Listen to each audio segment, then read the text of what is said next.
Hi, I'm Chuck Lavelle. You know, the Christmas season brings together three of my very favorite things: family, music, and trees. As a musician, I've been so fortunate to play with many great artists like the Rolling Stones, the Allman Brothers Band, Eric Clapton, and many more. And along with my wife, Rose Lane, we are proud tree farmers in our home state of Georgia. And we even used to grow Christmas trees. And you know, decorating a tree is not only a wonderful tradition for a family, but it's also a fantastic tradition for our country through the U.S. Capitol Christmas tree.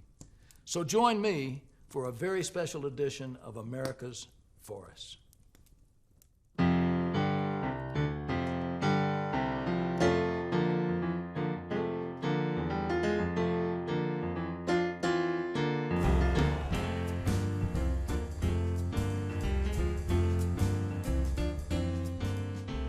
Ever since 1970, a crown jewel is plucked from the country's 193 million acres of national forest to become the U.S. Capitol Christmas tree. This winter, it hails from the western slope of Colorado. It was found in a spectacular spot with a mouthful of a name, the Grand Mesa, Uncompahgre, and Gunnison National Forests, better known as the G-Mug. There are more than 3 million acres to explore here, and no better way for me to see it than on horseback. I'm joined by expert guides from the USDA Forest Service. Come on. Doug, you've been involved in the Forest Service for how many years now? This is my 41st season. Well, tell me if I'm wrong, but I got a feeling that this is what you really like doing. Yes, sir. I'd rather do this than eat. Oh, that's so wonderful. Well, what is just so beautiful to me is that we have a father-daughter here, both in the Forest Service. Bryn, you've been in the service for 7 years now. 7 years It's my now. seventh season, yep. So I'm a rangeland management specialist. So I administer grazing permits for livestock grazing on national forests. Okay. We also are in charge of the invasive species program. We're actually able to use the horses to treat invasive species when they are in more remote areas. Really? Yeah, and it's so special to use these horses for a plethora of different reasons, to pack them, to ride them. They're the best tool that we have. It's so special to be a part of this and I get to ride a horse at work. I think you love a horse, don't you? I think I do too. I like this show. Let's talk a little bit about the species of trees that we have here. Sure. So the type of forest that we have here is what we call mixed conifer forest. Yeah. So we have primarily Engelmann spruce. Okay. We have some Doug fir, a little bit of white fir, and of course the classic Colorado aspens. Like all of our national forests, the G-Mug is a land of many uses.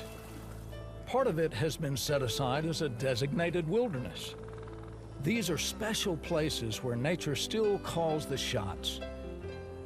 Peaceful refuges for wildlife and people alike. The wilderness is really near and dear to my heart. It's an opportunity to really see some spectacular country and have those opportunities just to appreciate the outdoors. The G-Mug is fortunate to get to manage thousands and thousands of acres of wilderness. Those areas have been specially designated for higher levels of protection. They're not open to motorized or mechanized travel, and so really the only way to access those areas is either by foot or on horseback like we are today. That also means that we can't use motors, so chainsaws, for example. And so it's more, the idea is that it's untrammeled by man. The G-Mug is also managed as a renewable resource. Our national forests are an engine for local economies, providing millions of jobs. Our trees give us so much: lumber for houses and offices, wood to make furniture and musical instruments, pellets for heat, and biomass to generate electricity. So we like to think of the G-Mug as a working landscape. Historically and traditionally, we have a lot of uses that the forest has been part of, including grazing, logging and mining in this area in particular. And a lot of those uses still continue today. And of course, there's one more use of our national forests: Christmas trees. The long-standing tradition of bringing a towering conifer to the nation's capital has earned the title of the People's Tree. So how does a single tree get chosen from this endless forest?